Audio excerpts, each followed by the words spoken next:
wasn't there. And it's really cool that we're going to be able to have those kind of group celebrations again with, like you said, everybody hopefully masking up and doing what they need to do. Well, the players, they absolutely felt that difference in energy. We saw Drake say, right, that Kyle Lowry, he's probably going to get a statue in his name at some point. Yep. And then with Minnesota, well, we haven't seen them retire Garnett's jersey yet. So potentially with an ownership change, we could see that in the future too. Who knows, right? But after a disappointing season that saw them get swept in the first round, Pat Riley and the Miami Heat, they traded for Kyle Lowry to bolster their already tough-minded roster. Tim, what are your thoughts on that addition and how you see it working out? Well, Malika, this is like what we talked about yesterday when in that offseason survey, executives around the league thought that the Kyle Lowry move to Miami was the best one of the offseason. And it's just a perfect fit. You know, everybody I have talked to about Kyle, and you know him well like I do, he is a definitional Miami Heat player. He's a tough, hard-nosed, gritty guy, two-way player, is a really close friend of Jimmy Butler, which I think is important. He's going to walk in and immediately have Jimmy's respect and trust on the court, which is really important. And he just, I think, is going to make that team really go. You know, one guy who struggled a bit last year, Tyler Hero, after his really impressive play that we saw in the bubble. Yeah. I think guys like him and Duncan Robinson are also going to be really benefited by having a true point guard like Kyle Lowry, getting them the ball in the right spot. So I love the fit of Kyle in Miami. It feels like it's something that's been destined to happen. And it really, to me, puts the Heat up there in the conversation with the Bucks and Nets atop the Eastern Conference. When we talk so much about Heat culture, Kyle Lowry already kind of was bringing Heat culture to the Heat, so it's a kind of a seamless folding that we could see there. The Blazers and the Sixers, they play each other twice in the first month of the season, on November 1st and then again on November 20th. Tim, the names Ben Simmons, Dame Lillard, they've been linked to each other a lot lately. Which, if either, will still be on their respective teams when those games happen? I mean, my guess right now is they'll both be with their current teams, and that's going to make for a couple of games, like you said, in November, Malika, where no one's going to be talking about the games, right? Everyone's going to be talking about, will Dame Lillard be traded to Philly? Will Ben Simmons be moved on? What would it look like if they're on each other's teams? What would it look like if they're other places? Because like you said, Dame Lillard's name has been the number one name atop everybody's discussions about who is the next star that's going to get traded. And after Ben Simmons whiffed on that dunk, in particular in Game 7 of the Eastern Conference semifinals against the Atlanta Hawks, his future in Philly has been in doubt ever since then, right? So they have been talked about on and on and on as we've gone through this offseason. And if they're still playing for their teams in those games, you better believe it that all anybody's going to be focused on is where their next teams are going to be in those matchups. There's going to be very little talk about what those two teams are doing on the court. Absolutely. We did hear Adrian Wojnarowski share that C.J. McCollum, Dame Lillard's teammate, joined him on the Woj pod. That's coming out today. And C.J. McCollum said that he sort of expects to be teammates with Damian Lillard, at least to start this season, and they're in constant communication. Tim, thank you so much for joining us. Really appreciate the time. Great to be here. So we saw Tim's thoughts on the Miami and Philly out east, but Richard, the conference is already looking a lot tougher than it did when the season ended. Which teams do you see challenging the Nets and the Bucks? Ooh, that's tough because those are, obviously you're talking about the defending champions and probably the team that's favored to win a championship this year. I do like Miami. I think Miami maybe can't beat both teams, but they definitely could upset one of them if they get hot and get going. Outside of that, it starts, Philly, I think they got way too many answers.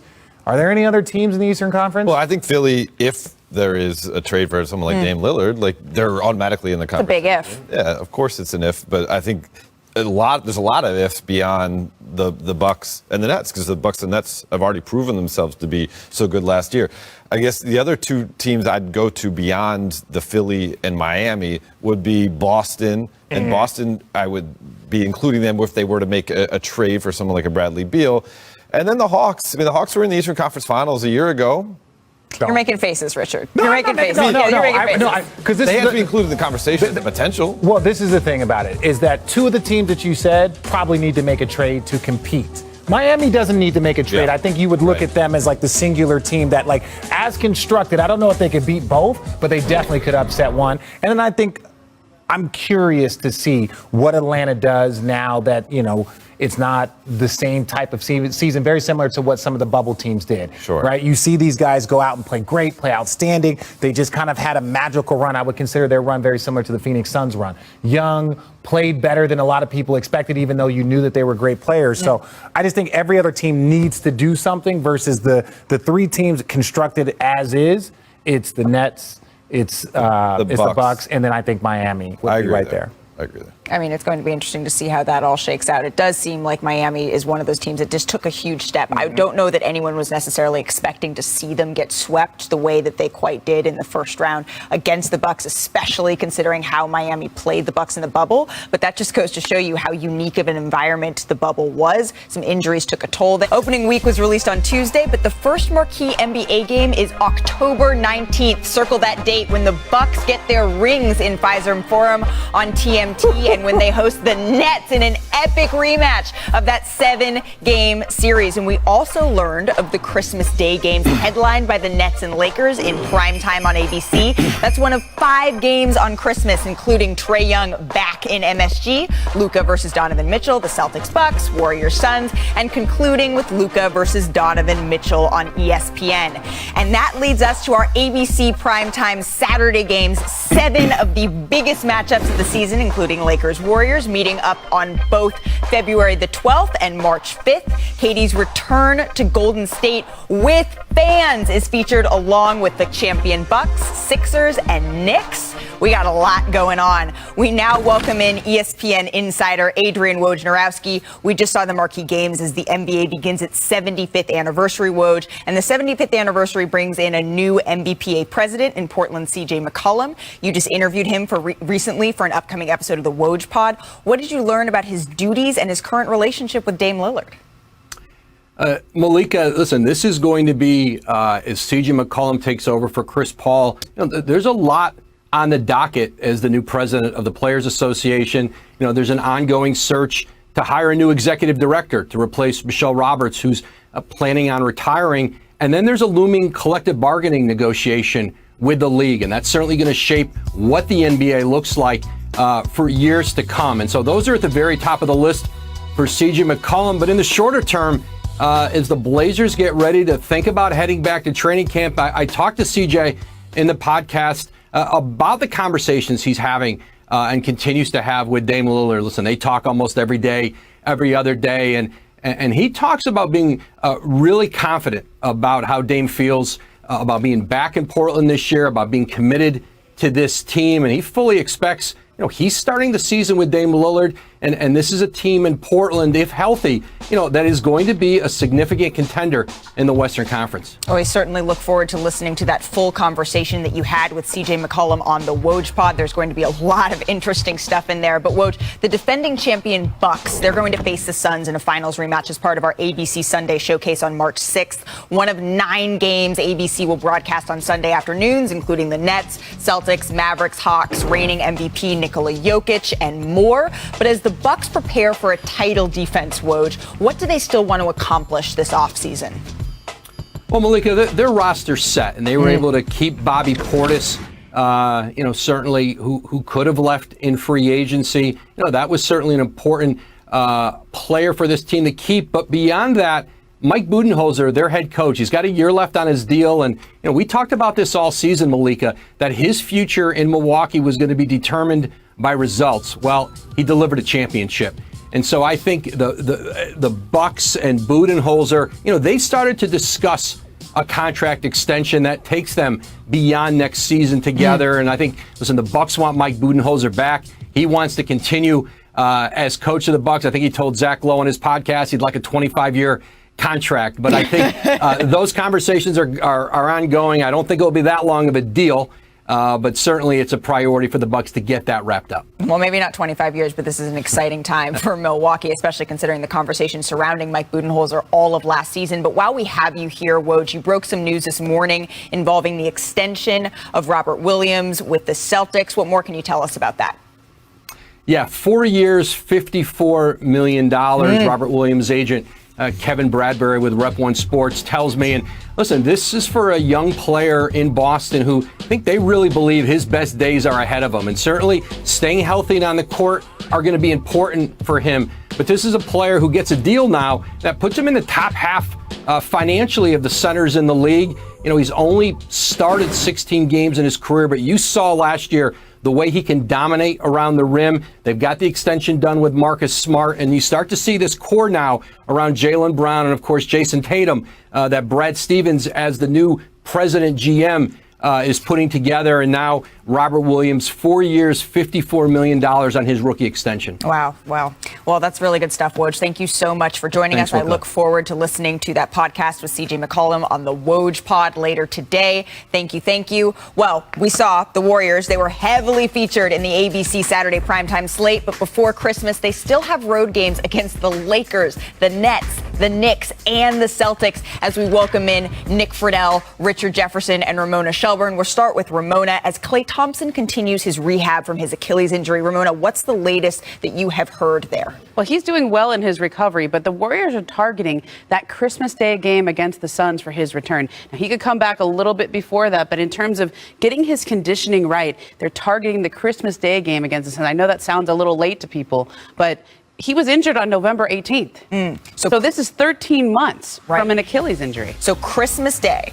That is when Klay Thompson, the Warriors are targeting him to be back. What needs to happen? What are they looking at as factors there? A lot of this is conditioning. Okay, he's doing well in his rehab, but he's missed 2 seasons in a row now, and so you don't bring him back. And this is a conservative target. If he does well and his conditioning is up and he feels like he wants to come back earlier, he will. But this is a conservative target at Christmas Day because you need time to build your conditioning back up when you miss 2 NBA seasons. Yeah, well, and when we're looking at someone who recently tore their Achilles and Kevin Durant, 561 days he missed between when he tore his Achilles and when he came back, and potentially that longer timeline, we saw that help him in being able to come back at full speed, Nick. Very much so. And this is the key with Klay. The Warriors are going to take every precaution necessary. It goes exactly to what Ramona is saying now. The Warriors knew all along that this season was going to be judged on getting Klay back, getting the rust knocked off, helping him find his rhythm, and then getting him hopefully ready for the postseason. And Malika, the key for them is months and months away. They're going to make sure he's ready when he's out there. And as we saw from the schedule, the Steph Show is alive and well on the national TV schedule because that's all anybody wants to see all the time. But they know it begins and ends with Klay. If they want a legit chance to get back into the top of the Western Conference, he's got to be healthy and he's got to be ready to roll. Well, and Richard, you were talking about Klay as just one of the silent assassins of the Warriors. What's the difference that you see there for them when he is on the floor? Well, there is, like to the next point, there's no place that you can be with the Warriors if you don't have Klay Thompson. Like, I'm sorry. Like, Steph is amazing. Steph is all-world, first ballot, all the things. But with Steph and the supporting lineup, even with Draymond being an all-NBA guy, like, you have to have Klay to make that engine run. So if he doesn't play till December, if he doesn't play till January, whatever it is, take your time. But the one thing I will say the difference between him and Kevin Durant is that Kevin Durant had the luxury of not going to the bubble and then having a later start to an NBA season. So he was well into his injury recovery for months longer. So I think there was a little bit less apprehension with him as there will be with Klay. Malika, there's 32 games, though, between the start of the season and Christmas. If he doesn't get back before Christmas, that's a big chunk of the season. Right. The Warriors, we had this idea, Klay's coming back this year. Well, Klay's coming back 32 games into the season. Right, so it needs a little bit of time. It's a serious injury you need some time to recover from. But someone else coming back. Kevin Durant's return to Golden State last season was in an empty arena. But on January the 29th, circle that, January 29th on ABC, Durant should receive a much louder reception from the Chase Center faithful, which Chase Center faithful, I'm not sure that's been developed yet. But Nick, what are you looking forward to most about that matchup? The intensity is going to be overflowing. And they all respect and love Kevin for what he did, but guys, there was some acrimony in the way it ended, and I think that the fan base always wanted to love Kevin, but maybe not love him as much as. But this ain't the Oakland fan base. As I'm sitting here next to an Oakland person. This ain't the Oakland fan base. This is the San Francisco. This is the corporate fan base. Like, no disrespect, they pay a lot of money, but this ain't the same, gritty, like Oakland people that are coming for you. It's a different group, so I think it's a little bit less intense. It'll be distinguished hating on. Look, if there's going to be any cupcakes in the arena, I'm sure they'll be like very fancy. Oh, they're gonna charge $12 a piece for those cupcakes, baby. Like, you don't worry about going to Duke and like all of a sudden it's like, oh no, the crowd's intense. It's like, yeah, but it's Duke. Look, the Warriors have gone out of their way to make sure that Kevin Durant is embraced and his time with the franchise is celebrated. I remember we've all taken tours of the Chase Center. Haven't really been fans there that much, but they have him on the wall. Like they are celebrating celebrating his time with the team. I know he's had some recent comments that calling out Steve Kerr, Bob Myers, but have you heard a peep from them? No response from the Warriors? There's a reason why. Yeah. There's a reason nothing to why. say. That's sort of who they are as an organization, Yeah. right? That's sort of what I've heard, and their response is sort of like, I'm just sitting at my desk. Right, I mean- This is what we're doing. This is not a how it Taylor is. Swift breakup song, okay?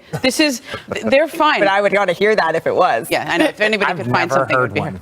Well, we can have Nick go. You can go off and you can work on writing that. Thank you so much for joining us for a bit today, Nick, to talk about these Warriors. We appreciate that. I look forward to you reporting back with that homework. And maybe I'll be giving us ready a to few roll. Giving us a few bars at that. But coming up, we'll delve into the Lakers. And Richard, you're a busy man. Can you keep those dates open for us? Or are you going to be on like 6 I games? love I kid you not. Growing up, when we were watching the Bulls, and then it was the Celtics, and then it was the Knicks, and then you would get quadruple headers. Triple headers were nothing. You get quadruple headers. So I think this is awesome.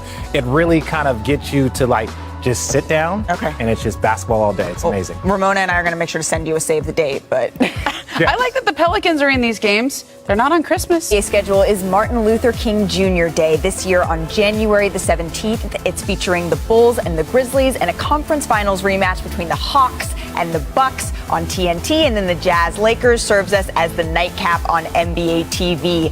And we now welcome in senior writer for the Undefeated, Mark Spears. And Mark, what does the NBA's approach to showcasing the league on MLK Day, what does that mean to you? Oh man, it's one of the most beautiful weekends in basketball. You're talking about a celebration in Atlanta, a celebration in Memphis. I've been able the last 5 years to be a part of the Grizzlies celebration, which includes a symposium, awards giving, a game obviously on Monday. It's a whole weekend celebration, and they take everybody to the Civil Rights Museum, which is certainly emotional and amazing.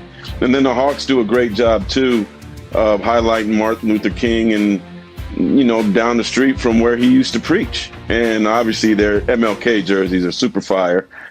People are buying them. So I implore anybody who hasn't been to one of these games in Memphis or Atlanta, and then they got good opponents this time around too, and their teams are good, to go to Memphis, go to Atlanta, and enjoy MLK weekend from an NBA standpoint. Well, and in order to understand where we're going, we have to understand where we've been. And that's such an important part of history in this country, Black history in this country.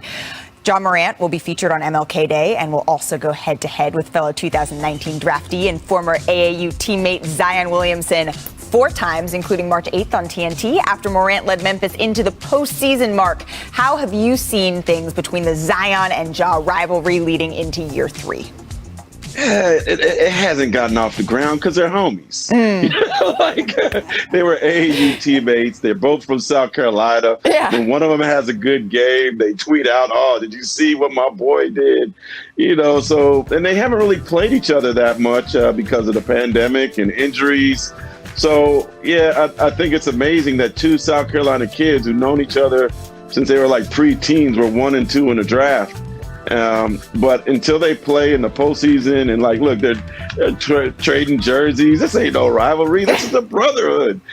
This is a celebration. Unless they play in the postseason, I don't really see it become some dangerous rivalry, Well, and John Morant's dad, T. Morant, whenever you ask him about his son's relationship with Zion, that's exactly what he'll say. He say, "I watch Zion's games. I'm cheering him on. This is a family thing that's going on here." Exactly. But as Zion and Ja build their history to Lakers, they could move past some historical names on the all-time scoring list. LeBron needs to have just over 1,500 points to pass Karl Malone for second all-time in NBA scoring, and Carmelo Anthony is only 40 away from passing Moses Malone for 4th all-time. Mark, you covered these players extensively, even since before their rookie years. What did these potential milestones reveal about LeBron and Melo? Well, first it reveals their longevity, but I'm happy for both of them. It's amazing to get into that top 10 tier, and LeBron certainly has a chance to be number 1. But Malika, in 2003, if you told me these 2 guys were going to be teammates, I would have never guessed that. They were rivals. It was LeBron versus Melo. I still remember being at that game in Cleveland the first time they played, and Earl Boykin stole the show, and the Nuggets beat, Cavaliers. And there's a lot of talk about back then about Melo should have been Rookie of the Year, and it was supposed to be them. And then Melo's career started slow. LeBron skyrocketed. Dwayne Wade became that guy that was kind of the rival. Then Kevin Durant came there and did his thing and became LeBron's rival. So to see them now as teammates, it's just kind of strange, because in the beginning, it was built to be this Bird versus Magic thing that was going to last 20 years. And their careers are lasting 20 years, but now they're teammates, which I definitely wouldn't have guessed that in the beginning. Absolutely. It's been a lot of fun to sort of see that evolved. I really appreciate you stopping by, hanging out with us a little bit, Mark. I want to go to Ramona Shelburne. She has covered this a whole bunch. She covered all of these guys as we welcome in Dave McMenamin, our NBA reporter. But I do want to go to you first, Ramona. How have you seen that relationship evolve over the years? Well, what's fun about the Melo, how he's setting up here is the Lakers have had a chance to get Melo on their team a couple of times over the last few years. It's been brought up, it's been reported, and this is the year they finally did it. And you got the sense that it's because he proved that he can be exactly the kind of player they need on this team. I mean, in the past, there was questions, would he be willing to play a bench role? Would he be willing to be that elder statesman? He did that up in Portland. And to think that he's gone from being out of the league where people were on, so I can't believe Melo's not in the league right now, to now being on a team that has a realistic shot at a championship. That's incredible. Absolutely. And we're seeing history sort of being written here, Dave. How do you see Russell Westbrook, him coming in with this Melo, LeBron, Russell Westbrook adding on top of that? How do you see that evolving? Well, I think just concentrating on Melo and LeBron for a second, both of them being in year 19, 36, 37 years old, they've redefined what a prime is considered to be in the NBA. We used to be like, anecdotally, you hit 27, you've been in the league 4 or 5 years, and then you can go 27 to 31. Yeah. Well, LeBron's prime's been the last 15 years. Now, Melo might be a little bit on the downturn, but it's remarkable in that sense, and then remarkable for the Lakers franchise sense. Look at that top 10 list.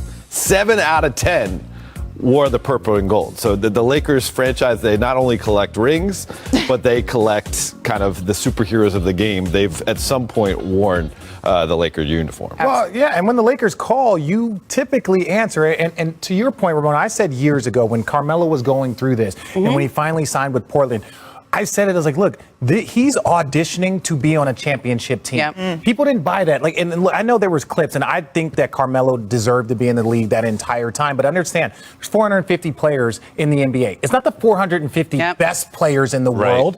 There's players that fit roles. There's players that fit opportunities. There's tons of guys that don't have jobs, that will never have jobs, that are probably still 450 best. Isaiah Thomas, Jamal Crawford. If you were to list the players in the world, they would still crack those numbers. With Carmelo, he proved by, instead of saying, hey, look, these guys want me to come off the bench at his press conference in Oklahoma City during media day, to now he's like, I'm willing to accept any role. And once you change your mind frame to I'm willing to accept any role, now all of a sudden the Lakers are like, well, maybe he can come and fit a role here versus like, well, if Carmelo comes, now we got to deal with this and you got this situation. So I think he did a great job working the last 2 years to get to this point, to be in an opportunity to fight for a championship. Well, and that's what Carmelo was saying at his opening press conference, right? He said that I wasn't totally sure whether or not at different points it would have been the right time. But LeBron said now is the right time. He's changed his mindset. He's changed his mentality. He said, I'm willing to play a role. He's grown up a little bit, and it took some maturing and changing. But Ramona, thank you so much for joining us. I really, really appreciate it. Always love chatting with you. Remember, season single game tickets and memberships are now on sale across the NBA. So go to NBAtickets.com for more info. Happy to have you here. Let's get to it. Let's get to the Big Three and the playoffs, consolation game, and the Big Three championship game will be held at the Atlantis Paradise Island in the Bahamas with games on August 28th and September 4th. You said recently, though, that this is the hardest endeavor you've undertaken in your career and that this league is still clawing for respect, but said that folks will, quote, respect the league soon. So what do you believe is the key to closing that respect gap? Just continue to put great games on. Our league is very competitive. It's basketball like most of us remember playing it, a little physical in the paint. And so I just think, it's just continue to put the best athletes that want to play this game, continue to put them on the court, let them do their thing.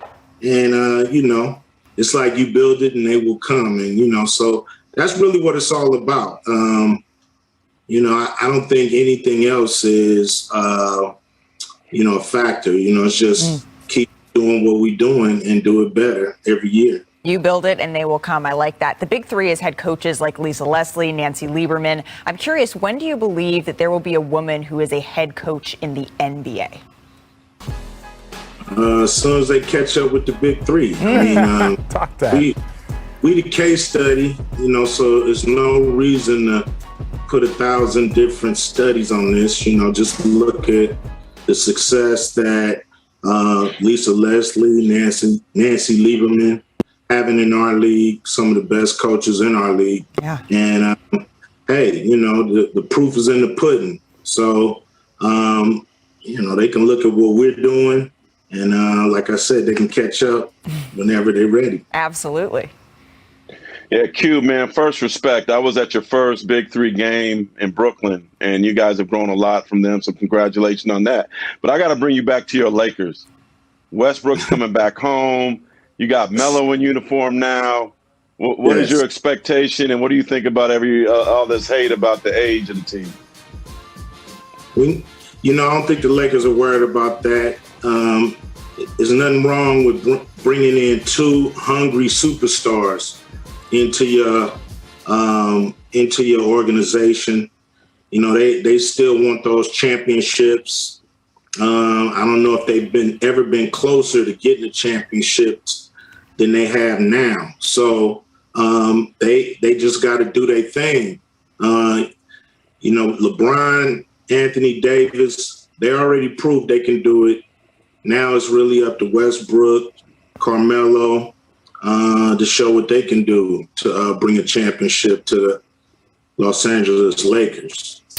That's true. Now, I have a big question here for you. Lakers Nets are going head-to-head on Christmas Day. One, what is your expectations? And two, it's not a big game unless the stars are there. So will you be in attendance on Christmas Day? Have you got the tickets? Have you got the approval from wifey? Like, what's the story?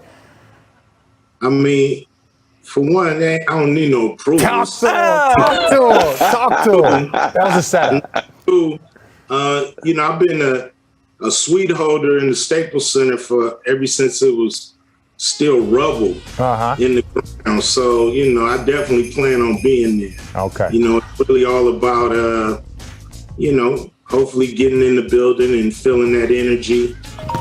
COVID is still crazy. So, who knows? Who knows? Yeah. Well, Cube, I also wanted to say, man, if you got extra seat on that private jet to the Bahamas, let a brother know, man. Yeah, but look, your boy Dr. Dre said Inglewood's up to no good, and today there was a tweet with Magic in Inglewood talking about the Clippers building an arena and asking people if they knew about this. I had to ask you, man, what you thought about that? I mean, it's disappointing. I do want the Clippers to get out the Lakers building. But I thought they would go to Seattle. Don't Seattle need a team bad? The Seattle Clippers sound good. The Las Vegas Clippers sound good.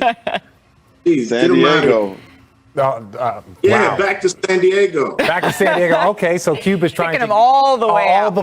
Any place that the Clippers can go, and I respect that, Cube. Now, look, Dame Lillard just dropped an album, and in your eyes, you've seen a lot of rappers trying to play ball, a lot of ballers trying to rap. Who do you think is the best NBA player turned rapper? Nobody has surpassed what Shaq has done as a rapper. Multi-platinum. Yeah, he got hardware. So, to me, it's kind of apples and oranges. If you can rap, you can rap. It has nothing to do with if you can play basketball or not, and vice versa. Dame is dope. I like him as a rapper. I like to hear his flow and how he put it together. So, but Shaq got the hardware. Absolutely. Absolutely. That's fair. Absolutely. I mean, he's got the stuff to back it up. But before we let you go, Cube, and you said I can call you that now. I don't have to call you Mr. Cube like I did off air. I want to ask you, speaking of rappers, about Nipsey Hussle. On Monday, 30 for 30 podcast and The Undefeated present The King of Crenshaw, a 4-episode podcast series on Nipsey. How do you remember him and some of the moments that you shared with him?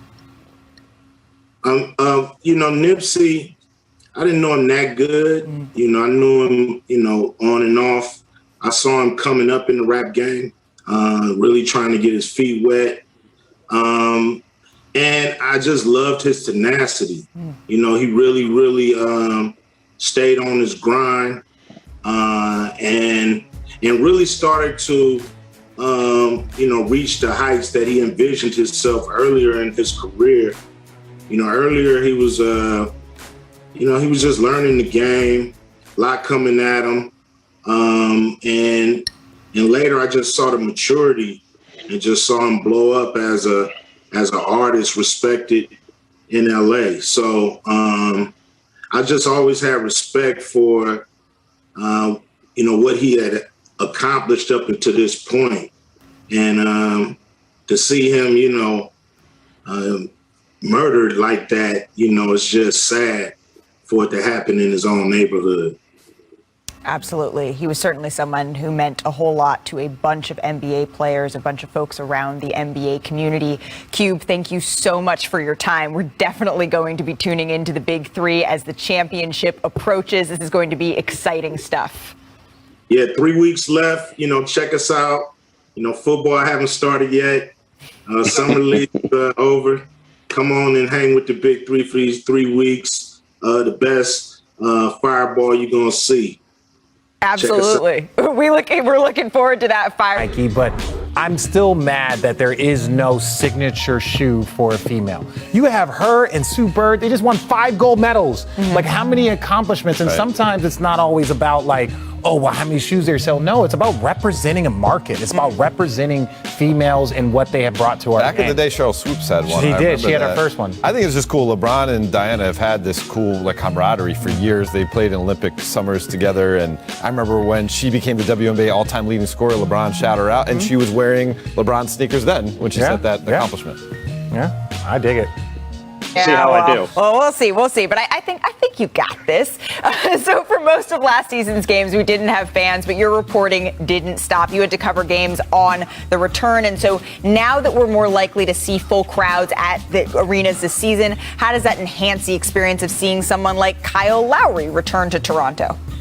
Well, yeah, Malika, I think it's really important that the NBA is getting fans back for all sorts of reasons, but this is probably the biggest one. If Kyle Lowry had gone to the Miami Heat last offseason and had gone to play his first game, quote unquote, back in Toronto, in Tampa, with a few fans in the building, that would have been a real disappointment, right? Masai Ujiri earlier this week, I think correctly said Kyle Lowry is the greatest Raptor of all time. Yeah. And for him to get a chance to go back to Toronto at Scotiabank Arena, where they haven't had games in over a year and a half now, to be able to celebrate that kind of moment with the fans there, I think is a really big deal. And, there's going to be other situations like that around the league, too. Last year, the Boston Celtics were supposed